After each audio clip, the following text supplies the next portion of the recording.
Omanandasya Gyananjana Shalakaya Chakshurunmilitam Yena Tasmai Shri Gurave Namaha Shri Chaitanya Manobishtam Stapatam Yena Bhutale Swayam Rupa Kadam Hayam Dadati Swapadantikam Vandeham Shri Guru Shri Yuta Padakamalam Shri Gurun Vaishnavamscha Shri Rupam Sagrajatam Sahagana Raghunatam Vitam Tam Sajivam Sadvaitam Savadutam Parijana Sahitam Shri Krishna Chaitanya Devam Shri Radha Krishna Padan Sahagana Lalita Shri Vishakhan Vitamscha Hey Krishna Karuna Sindhu Dina Bando Jagatpate Gopesha Gopika Kanta Radha Kanta Namostute Tapta Kanchana Gorangi Radhe Vrindavanishwari Vrishabhanu Sute Devi Pranamami Hari Priye Vanchakalpaturubhyascha Kripa Sindhubhyevacha Patitanam Pavanebhyo Vaishnavebhyo Namo Namaha Jai Shri Krishna Chaitanya Prabhu Nityananda Shri Advaita Gadadha Shri Vasadi Gaura Bhakta Vrinda Hare Krishna Krishna Krishna Hare Hare Hare Rama Rama Rama Hare Hare Ugram Viram Mahavishnam Jwalantam Savato Mukam Nrsimham Vishanam Bhattaram Mrityum Namami Aham Hare Krishna. Looking around. Okay. Everyone can hear okay? Okay, so we are celebrating a very, very special day. The appearance day of Lord Nrsimhadev in the material world. And where to begin? I feel like I'm back at school now. Keep it down. Okay, I spent the whole day today at Avanti Fields going, quiet. Keep your voices down. I feel like I'm back at school. Okay, so we're celebrating the appearance day of Sri Nrsimhadev. It's a wonderful, wonderful story. Very beloved story for devotees. Everyone likes a good adventure. Everyone likes excitement. You know, all the movies and TV shows and stories that people love to indulge in the world, all the Avengers and the Harry Potter and the Star Wars and whatever else it is that people are into nowadays. I'm probably showing off my age by giving those examples. Hare Krishna, Shri Shri Radha Madhava Ki Jai. But the reason why anyone is attracted to these kind of things is because the soul has this natural desire for heroes. And, you know, we all have this, what is it? Nitya Siddha Krishna Prema Sadhya Kabunoi Shravanadi Shuddha Chaiti Karayodhoi. That pure love for Krishna is in the heart of all living entities. It's there in everybody's heart. And somewhere deep within us, we have this longing, this desire for Krishna and for Krishna's adventures and for Krishna's pastimes and for the excitement and for the heroes that are all part of Krishna's wonderful stories. But when we come to the material world, you know, that natural inclination to look up to Krishna and to remember the wonderful stories of Krishna's adventures, that gets twisted and distorted and covered over. And somewhere deep inside us, we're searching for that. We're longing for it. We're looking for, where is that hero? Where is that hero and where are those adventures that we're longing for? So we're looking for that, but because we don't necessarily find Krishna, instead our hearts and our minds, they rest in the mundane heroes, villains, and excitement and adventure of the material world. And so Krishna comes to the material world in so many avatars, and he performs his adventures, he performs his pastimes to attract the conditioned souls and to attract us back towards him, to re-divert our attention back away from the mundane, pointless nonsense of the material world and back once again towards him. And the pastime and the story of Lord Nrsimhadev is one of the most wonderful adventures that Krishna performs in the material world. Most of us, I'm sure, have heard the story again and again and again. In the Nectar of Devotion, Srila Prabhupada says that repetition is the mother of remembrance. And so if we want to remember Krishna and the pastimes of Krishna, we have to keep hearing them again and again and again. So where do we begin with the story of Lord Nrsimhadev? Where do we begin? Well, one place that we can begin is why did Krishna come in this form in the first place? And why did Krishna arrange for all of these different events to take place so that his desire could be fulfilled? Krishna is the original source of everything. Everything that we experience, everything that we see, everything has its origin in Krishna. All the emotions that we feel, all the things that we may be attracted to, it all has its source, its origin in Krishna. So just like we see in this world, people have a desire for excitement and adventure. And sometimes we even see that there is a desire which exists within some people in the world, that people like a good fight. People like a good fight. Not everyone, but some people do. Some people like a good fight. Sometimes they like a fight for sport. Sometimes that desire for fighting is twisted and distorted and becomes something very dark and sinister. But that desire for a good fight, its origin is in Krishna. Krishna wanted a good fight. And so Krishna made this big arrangement. Whenever Krishna does something, if Krishna wants a fight, that's not like the silly rinky-dink little fights of the material world. When Krishna decides to have a fight, he has the best fight of all.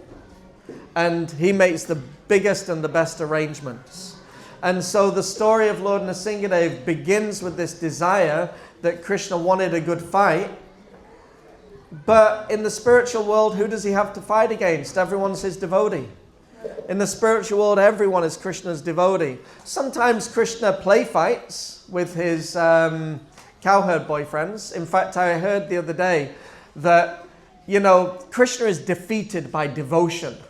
He's completely controlled and defeated by devotion.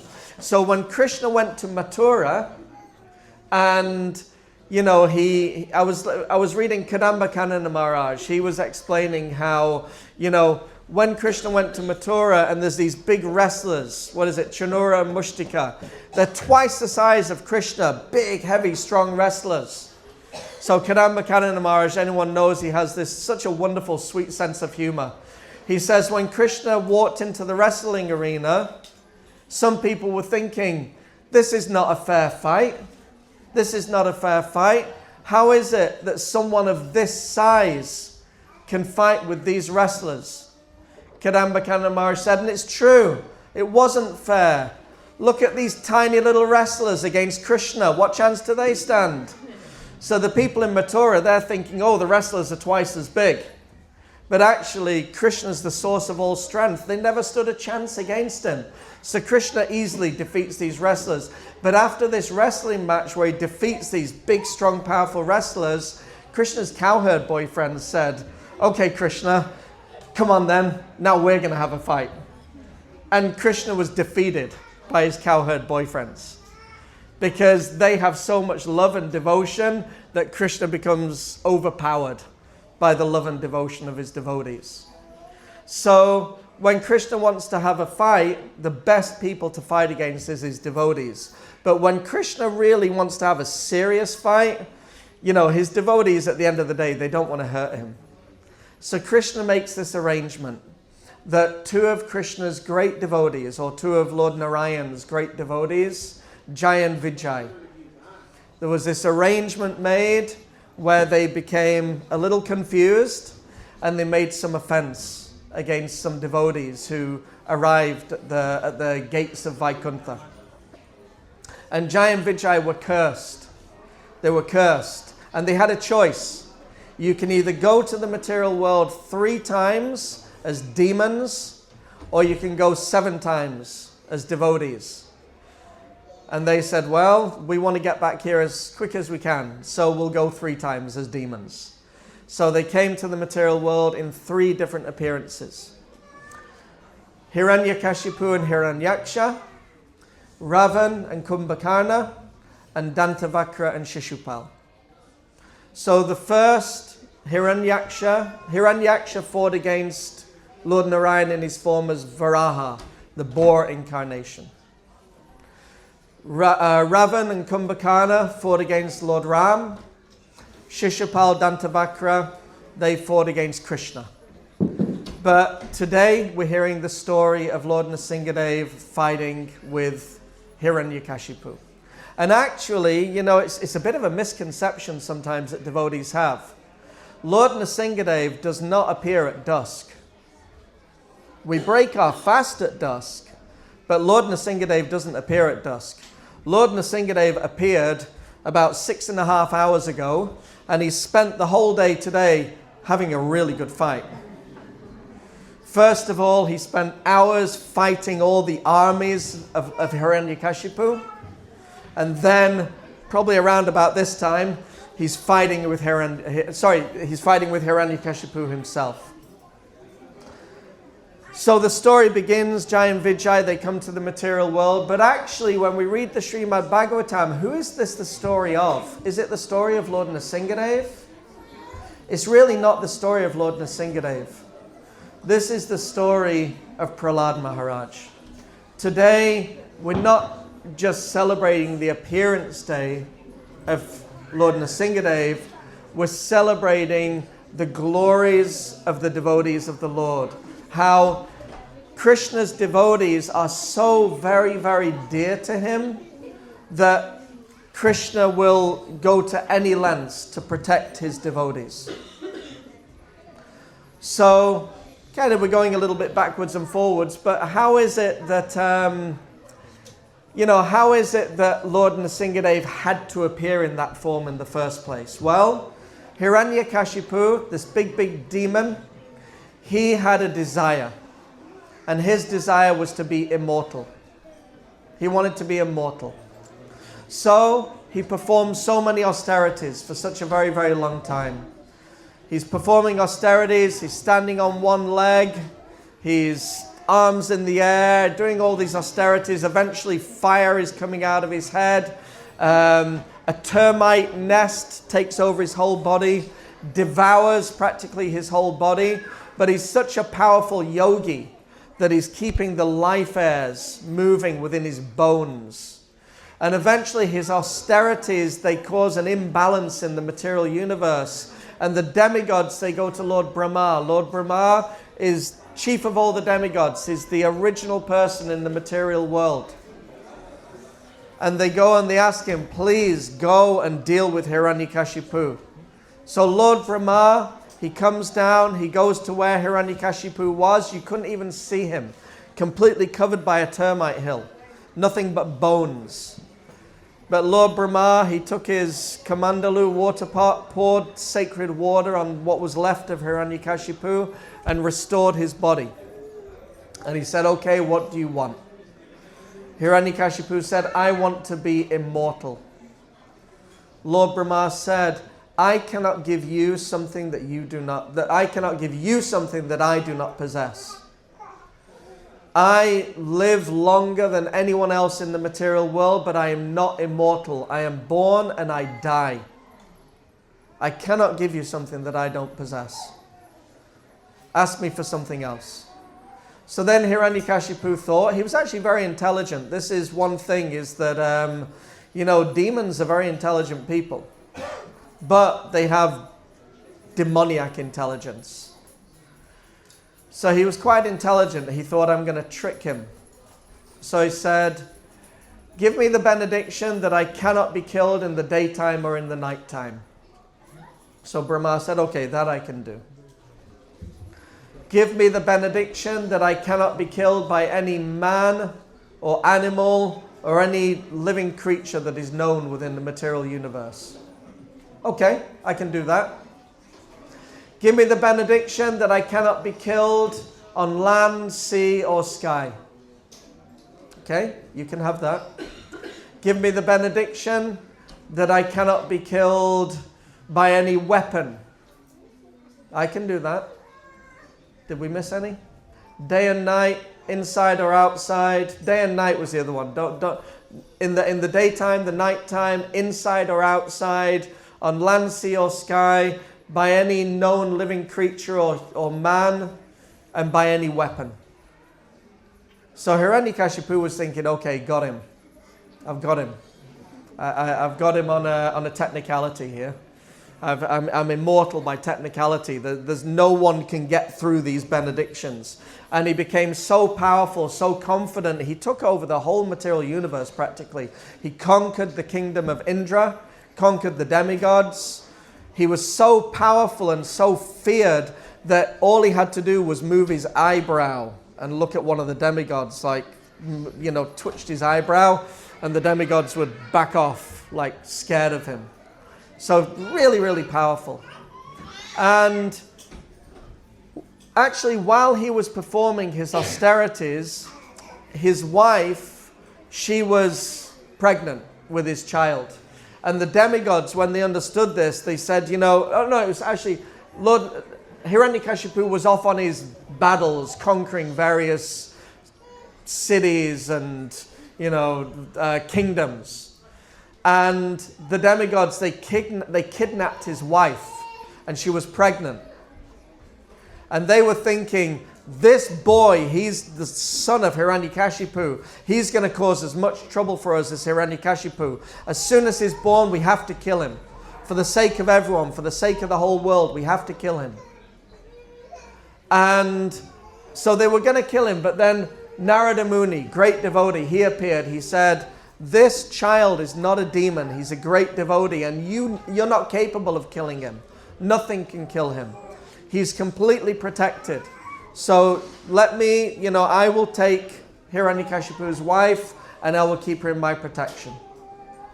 So Narada took Hiranyakashipu's wife back to his ashram and spoke Srimad Bhagavatam, spoke the pastimes of the Lord, spoke all about Krishna. And in the womb, Prahlad Maharaj just heard all about Krishna, became completely absorbed in Krishna consciousness. When Prahlad Maharaj was born and given back into the care of Hiranyakashipu, Hiranyakashipu was thinking, this is my heir.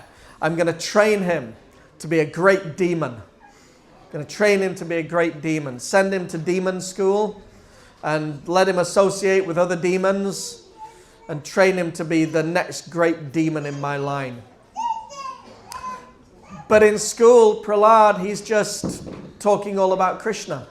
Whenever they had lunchtime, talking all about Krishna, converting all the children of the demons into devotees. When Prahlad Maharaj came back from school, Hiranyakashipu would ask him, what was the best thing that you learned in school today, Prahlad?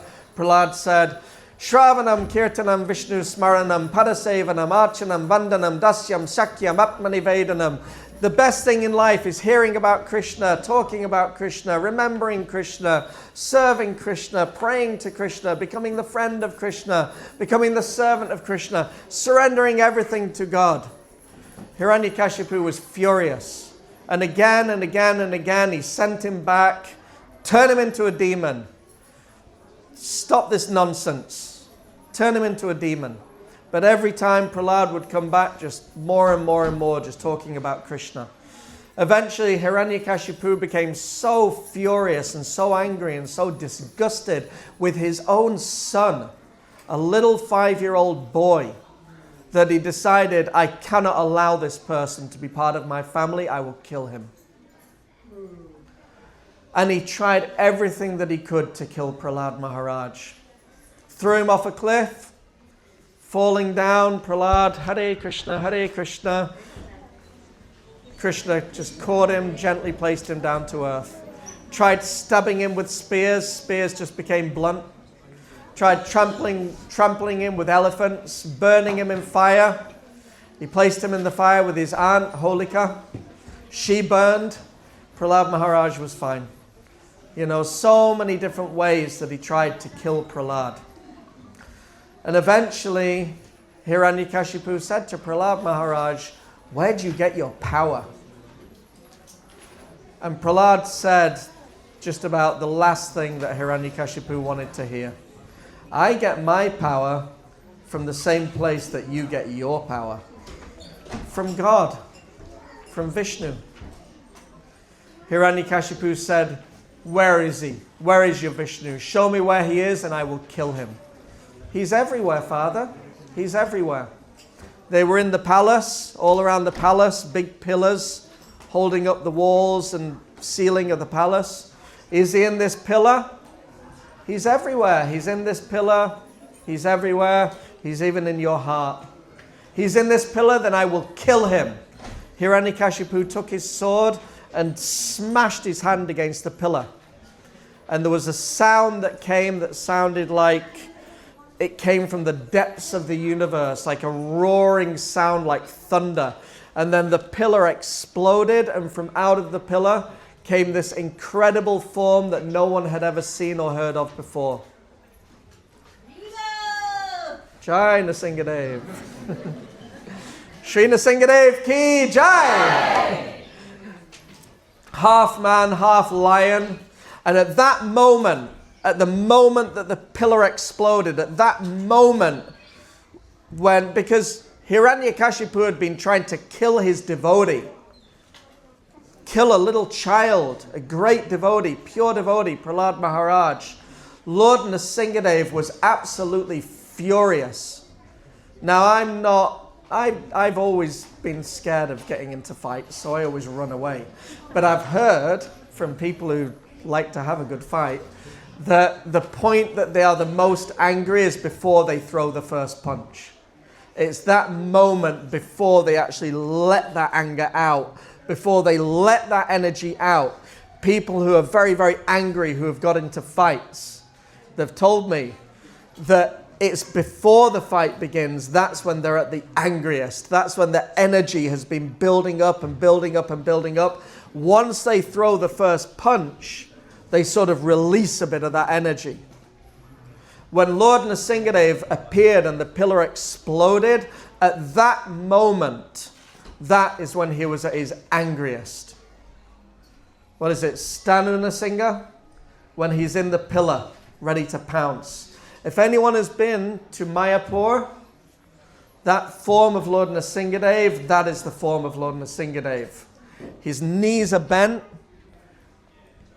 claws are up, ready to pounce. He's at his most angry. But who is he angry with? Do we have to fear him when he's in that mood? No. Not as long as we're chanting nicely. Not as long as we're following all of our principles and reading Srimad Bhagavatam and serving the devotees very, very nicely. He's not angry with the devotees. He comes in that form to protect the devotees. Who's he angry with? He's angry with those who would attack his devotees. And then he pounced. First of all, killed all the armies. That was about 2.5 hours ago. Killed all the armies of Hiranyakashipu and then began to fight with Hiranyakashipu. And the fight went on for some time. He was enjoying it. He was thinking, well, we've gone to all this trouble to come for a good fight. So come on, let's go. Let's have a good fight. We don't want this to be over in 1 or 2 rounds. A lot of people have come to watch this. They've paid good money for this fight. We want it to go a good few rounds. So, and it's said in the Bhagavatam that Lord Nrsimhadev was playing with Hiranyakashipu like a cat plays with a mouse. If you keep cats at home, you might want to cover your ears for this next part. One devotee was saying that cats have got a bit of a demoniac spirit in them. Because they don't just kill the animals and eat them. They like to torture them for a little bit first. You know, they like to scare them to death, because you might really want to cover your ears at this part. The mice actually taste better when they've been scared to death, because the adrenaline. So one devotee was saying cats, they've got a bit of a mean spirit. But their dharma is to catch mice. And they're allowed. They've been given that permission. And so even devotees might keep cats outside the house. Or inside if you've got a problem with mice. But he played with Hiranyakashipu like a cat plays with a mouse. And he kept fighting and fighting and fighting. But Lord Brahma is also a great devotee of the Lord. And so Hiranyakashipu also wanted to make sure that the blessings and the benedictions that Lord Brahma had given would not be broken. And so as the sun went down, the fight was going on, but just as the sun was touching the horizon, at dusk, not daytime, not nighttime, just in between the two. At that moment, Lord Nrsimhadev was like, right, playtime's over. Grabbed Hiranyakashipu and dragged him to the doorway of the palace, just at the point that the palace inside meets outside, just on the threshold. Wasn't inside, wasn't outside, just on the threshold of the palace. He's not a man, he's not an animal, he's nothing that has ever been seen before in the material world. Half man, half lion. Placed him on his lap. Wasn't on the land, wasn't in the sea, wasn't on the sky. Somewhere in between. And without a weapon, but with his nails, he tore apart Hiranyakashipu. It's described as a wasp, Tanubringam. Tore apart the wasp-like demon of Hiranyakashipu. And in this way, protected his devotee. Prahlad Maharaj protected the benedictions of his devotee, Lord Brahma. Although, when all the demigods were coming forward to offer prayers, Lord Nrsimhadev told Lord Brahma, stop giving benedictions to demons.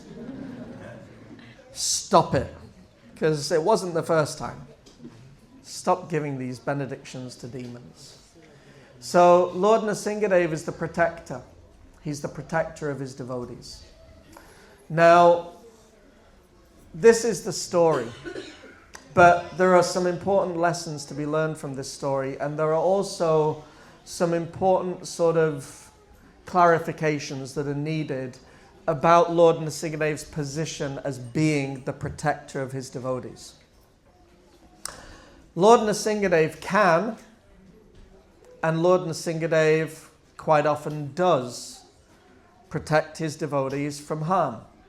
There are many, many stories, and maybe there are some stories in this room tonight. In fact, if we've got time, maybe we can even share some of those stories of how Lord Nrsimhadev has protected his devotees from harm. Especially those devotees who are spreading the Sankirtan movement, those devotees who are out doing Harinam, doing book distribution. Lord Nrsimhadev takes very special care to look after those devotees in many ways. When the Chandkazi in Navadvip was threatening the Sankirtan movement of Lord Chaitanya, and he even sent his men to break the mridanga, to break the mridangas and to order the Sankirtan devotees, to all the devotees of Lord Chaitanya, get off the street, put your instruments down, stop chanting Hare Krishna. Lord Chaitanya, he's, like we spoke about on Gaurapanim, he organized this civil disobedience movement. Lord Chaitanya, he's very rebellious, and so are his devotees.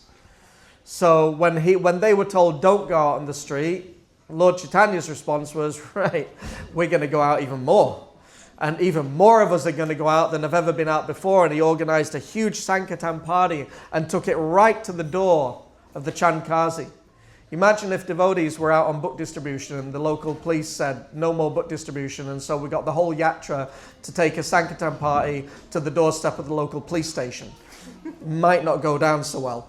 But this was Lord Chaitanya's mood. It's like he took it right to the door. And Chandkazi came out and he was surprisingly quite congenial. Please come in, sit down, let's talk. So they were talking for some time, and Lord Chaitanya said, you know, you've been threatening us for some time now, but here you're behaving very humbly. Why is that? And he said, well, last night I had a dream. I had a dream. This creature who I've never seen before, who I can't even describe. He had the head of a lion, the body of a man. Shri Shri Radha Madhava Ki Jai. The head of a lion, the body of a man. He pounced on my chest as I was lying there with his sharp nails hovering above me. And he told me, if you bother my devotees again, I will kill you and I will kill all the meat eaters. And then with his nails, he scratched my chest as a warning. And he said, I thought it was a dream, but then actually, and he opened his shirt to see the claw nails of Lord Nrsimhadev. So Lord Nrsimhadev can and may and often does protect the devotees from physical harm, physical danger. But we also see devotees get hurt, devotees get sick, devotees leave their bodies, devotees get attacked, sometimes devotees even get killed. So where is the protection of Lord Nrsimhadev? Is it that Lord Nrsimhadev is abandoning his devotees? Is it that he's forgetting his devotees? Is it that he's partial? He chooses only to protect some devotees and not others? Lord Nrsimhadev, if he feels that it's the best thing, he may and often does protect his devotees from physical harm. But this is not the real protection that Lord Nrsimhadev has come to give the devotees. What is it that Prahlad Maharaj is famous for? We've already spoken this verse. Shravanam, Kirtanam, Vishnu Smaranam, Padasevanam, Archanam, Vandanam, Dasyam, Syakyam, Atmanivedanam. 9 processes of bhakti. And each of those processes, there is a personality in the Srimad Bhagavatam who exemplifies each of those processes. Shravanam, hearing. Who heard the Srimad Bhagavatam? Parikshit Maharaj. Shravanam, Kirtanam, chanting, speaking, talking about Krishna. Who spoke the Srimad Bhagavatam? Shukadev Goswami. Shravanam, Kirtanam, Vishnu Smaranam. Who is it that always remembered Krishna and never forgot Krishna under any circumstance, no matter how much he was attacked, no matter how much he was abused? Prahlad Maharaj. Prahlad Maharaj exemplifies the devotional service of always remember Krishna and never forget Krishna. And Srila Rupa Goswami in the Bhakti Rasamrita Sindhu, which Srila Prabhupada has given us as the nectar of devotion, he explains that we've got all these rules, all these regulations, so many. For anyone who was at Rise a few weeks ago, someone was asking Jayadvaita Maharaj, well, what about this rule? I've heard that you can't do this. I've heard that you can't do that. Someone told me that you can't do that. Jayadvaita Maharaj just shook his head. So many rules and regulations. Have we not already got enough that we have to invent some more? You know, we've got enough to deal with. 16 rounds, 4 regulative principles. That's enough for most people. And then you're inventing all these rules and regulations on top of it. What was it? Oh, I've heard that I'm not allowed to read the Chaitanya Charitamrita until I've read the Srimad Bhagavatam, until I've read the Bhagavad Gita, until I've read all the little books. Maharaj said, did Prabhupada say that? It's true that there's a progression in tattva, but Srila Prabhupada gave us the Sri Chaitanya Charitamrita, the most confidential discussions between Lord Chaitanya and Ramananda Roy, and said, take that book, distribute it, Leicester City Centre, to everyone. Are we supposed to distribute it and say, I'm giving you this book, give me a donation, do not read. Do not read this book. Take it home, put it on your bookshelf, never open it. Okay? So many rules and regulations. Rupa Goswami says, we've got all these rules, all these regulations. They all serve a function. They all serve a purpose. They all have a value. And for some people, some rules may be relevant and important at one time. For other people, other rules may be necessary at one time. Funny story about Srila Prabhupada. When Srila Prabhupada wrote the Nectar of Devotion, there is one of the rules in the Nectar of Devotion, and it's been a while since I read it. You should never enter the temple room wearing red and blue. Never enter the temple room wearing red and blue. Right. Out. Get out. You. Out. I'm okay. So devotees were coming to Srila Prabhupada again and again and again. Why am I not supposed to come wearing red and blue? Why am I not supposed to come in wearing red and blue? Why am I not supposed to come in wearing red and blue? Eventually, Srila Prabhupada, he called for the temple president of that particular temple. Called him into his room. He said, right, from now, for the next week, every day, you go in the temple room wearing red and blue until they shut up about it. That was Prabhupada's answer. So it's like, it's there for a reason. Red and blue are Srimati Radharani's colours. She wears a blue sari, not red. She wears a blue sari and a red choli. And so those are her colours. And so depending on the mood, depending on the understanding, then devotees may not wear the same colours as Srimati Radharani. But Prabhupada just,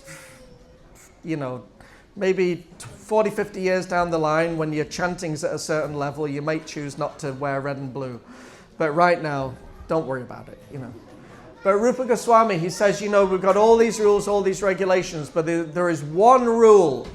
And if you can remember this rule, and if you can apply this rule, then all the other rules, they'll sort themselves out.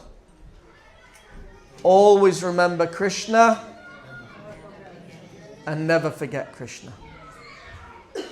And that rule was taught and shown by practical example by Prahlad Maharaj.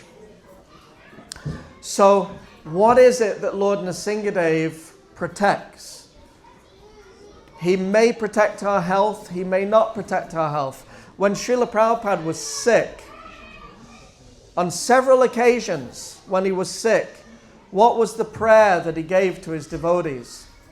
My dear Lord Krishna, if you so desire, please cure Srila Prabhupada.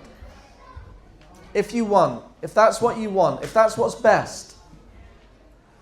Sometimes devotees get really into astrology and it's like, oh, this is going to happen, this is going to happen, this is going to happen. Where's going to be safe? And then where do I go that's safe? And then where do I go that's safe? But maybe what we should be saying is, Krishna, where do you want me to be? And what do you want me to do? Because Lord Brahma, he couldn't protect Hiranyakashipu from death. No one in the material world is free from death. Again, cover your ears if you're a little sensitive to these things. But every single one of us is going to leave our body. And statistically, and this is where it gets a little dark and a little sort of, okay, this is a bit heavy. I came here for a festival. Don't ask this guy to give class again. Statistically, most of us probably won't pass away quietly, peacefully in our sleep. Statistically, we have to go through certain things before we leave the body, burn up a little bit of karma at the end. It's just something that most of us are going to have to go through in one way, shape or form or other. So Lord Nrsimhadev may protect us, may protect us, may protect us, may protect us, but we're still going to have to leave the body. So what is Lord Nrsimhadev's protection? The real protection that Lord Nrsimhadev is giving and the protection that we are praying to Lord Nrsimhadev for is, please protect me from ever forgetting Krishna. That's the protection that we want. Please protect me from ever forgetting Krishna. Whatever I have to go through, whatever I have to experience, whatever ups and downs I have to go through in life, please protect me that I never forget Krishna. That's the greatest protection that anyone can ever hope for. And this is, Lord Chaitanya, he's come to give Krishna. Srila Prabhupada has come to give Krishna. Lord Nrsimhadev appears in the pages of the Srimad Bhagavatam, but what is the purpose of the Srimad Bhagavatam? The reason the Srimad Bhagavatam exists is Krishna. The Bhagavatam exists to tell us about Krishna. In the first canto of the Srimad Bhagavatam, when Narada Muni appears to instruct Vyasadeva, in one of the purports, Srila Prabhupada says, we're very, very grateful to Narada Muni who has kindly appeared in this chapter. The Srimad Bhagavatam is the literary incarnation of God. This is Krishna. That's what, when devotees are coming up to you saying, please buy a Srimad Bhagavatam, they're not just trying to get book points and trying to, get Lakshmi points. They want you to have Krishna in your home. We should all have Krishna in our home. Wherever the Srimad Bhagavatam is, that place becomes the residence of the goddess of fortune. That place becomes the residence of the Supreme Lord himself. Lord Chaitanya came 500 years ago and then disappeared 48 years later. But he left the Srimad Bhagavatam, the holy name, the association of devotees. These are all incarnations of God for Kali Yuga. The holy name and the Srimad Bhagavatam, we can have them in our home. We can have the association of the Lord in our home.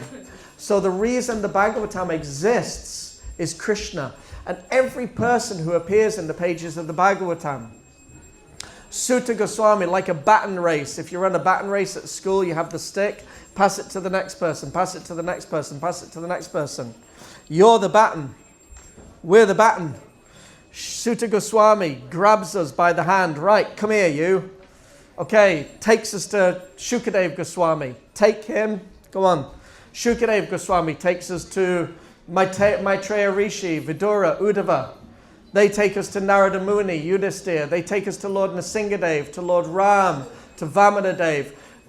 All these personalities, they're taking us one after the other, after the other, after the other, taking us by the hand through the pages of the Srimad Bhagavatam until they place us in Vrindavan at the lotus feet of Krishna.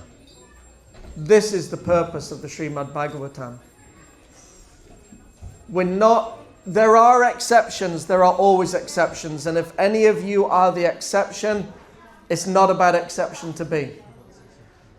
But actually, Lord Chaitanya, he didn't necessarily come to say, become a devotee of Lord Nrsimhadev, become a devotee of Lord Ram. Being a devotee of Lord Nrsimhadev or Lord Ram is a wonderful thing, but ultimately, he came to give us Krishna. And Lord Nrsimhadev's protection is protecting us from forgetting Krishna. And on days like today, there is special potency in the air. This is a day to pray to 9 forms of the Lord. Please don't ever let me forget Krishna, under any circumstances. For better or for worse, for richer, for poorer, in sickness and in health, till death do us depart, please never let me forget Krishna. And actually, just to finish off, Lord Nrsimhadev, Pankajangri Prabhu, so anyone who knows, Pankajangri Prabhu, a great, great devotee, disciple of Srila Prabhupada, he passed away a few years ago. But he and his twin brother, anyway, I don't know if it was Prabhupada that gave him this name. They said they're like the incarnation of deity worship. They're famous all around the world as being 2 of the greatest pujaris that ISKCON has ever known. Wonderful, wonderful devotees. Twin brothers, identical twin brothers. They're from London. And they went to Mayapur many, many years ago when Srila Prabhupada was there. And it's quite funny, they lived there for many, many years. And one of them took a vow that I will never leave Mayapur. And so whenever he had to renew his visa, he had an identical twin brother that was living there. One of them was the head pujari, the other was the assistant to the head pujari. So the head pujari said, right, you, go and renew my visa. And he actually went out and pretended to be his own brother so he could renew his visa so his brother wouldn't need to leave Mayapur. Wonderful devotee. Pankajangi was explaining that actually Lord Nrsimhadev is a deity of Goloka Vrindavan. Lord Nrsimhadev is a deity of Goloka Vrindavan because in Goloka Vrindavan, in that highest realm of the spiritual world, the devotees, they don't know that Krishna is God. That's the nature of Goloka. That's what makes Goloka different from any other realms in the spiritual world. They don't know that Krishna is God. They are so overwhelmed and overflooded with pure love for Krishna that in their love for him, they forget that he's God. And every day Krishna goes out and he's looking after the cows. He's a little boy, 7 years old, goes out early in the morning with his other 7-year-old friends and says, okay, Mum, okay, Dad, see you tonight. I'm off to the forest. Mums and dads, how would you feel about it? Your son tells you first thing in the morning, I'm off. I'm not going to text you. I'm not going to tag my location. I'll just see you tonight. So Nanda Maharaj, in his love for Krishna, is worried about Krishna's safety and well-being. So Nanda Maharaj, in the palace of Nanda Maharaj in Nandagram, Nanda Maharaj himself worships Lord Nrsimhadev. Lord Nrsimhadev is there, present in the palace of Nanda Maharaj, being worshipped as the deity in Goloka Vrindavan to protect Krishna. And how is it that Krishna manifests in the material world? He manifests in the form of his name, his form, his qualities, his pastimes, his entourage, his paraphernalia. And the Krishna consciousness movement, which is meant to spread Krishna and Krishna consciousness means Krishna. If we're conscious of Krishna, that is Krishna. And so the Krishna consciousness movement is a form of Krishna. It's a manifestation of Krishna in the material world. And so we pray to Lord Nrsimhadev, please protect me that I never forget Krishna, and please protect the Krishna consciousness movement so that we can spread Krishna consciousness all around the world. And so for those of us, devotees of the Krishna consciousness movement, these are our prayers. Dear Lord Nrsimhadev, please let me always remember Krishna. Please let me never forget Krishna. And please always protect the devotees. One devotee said, if you pray to Krishna for you, Krishna might, he might fulfill your prayer, he might not. If you pray to Krishna for someone else, that selflessness purchases Krishna. And he has no choice but to fulfill your desire. So we can all pray for each other. In fact, maybe we can make that something that we all do today. In fact, maybe we can make that something that we all do right now. We can have a moment's silence. And we can pray to Lord Nrsimhadev. Think of someone that you know, someone that you love, someone that you want to always remember Krishna and never forget Krishna, someone that is out there spreading Krishna consciousness, someone that is trying to become Krishna conscious, someone that you want to become Krishna conscious, someone that you want to be touched by Krishna conscious. Every one of us in this room right now can take a moment to just say a prayer to Lord Nrsimhadev and pray for someone else, for their protection.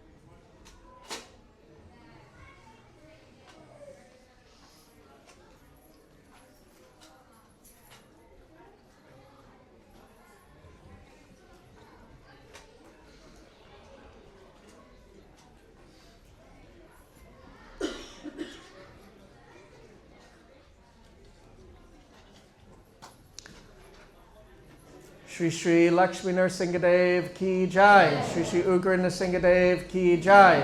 Vaishnav Sangha Vaishnav Seva ki jai. Nitai Gaura Premanandi. Hari Hari Bol. Srila Prabhupada ki jai. Who's here to fundraise and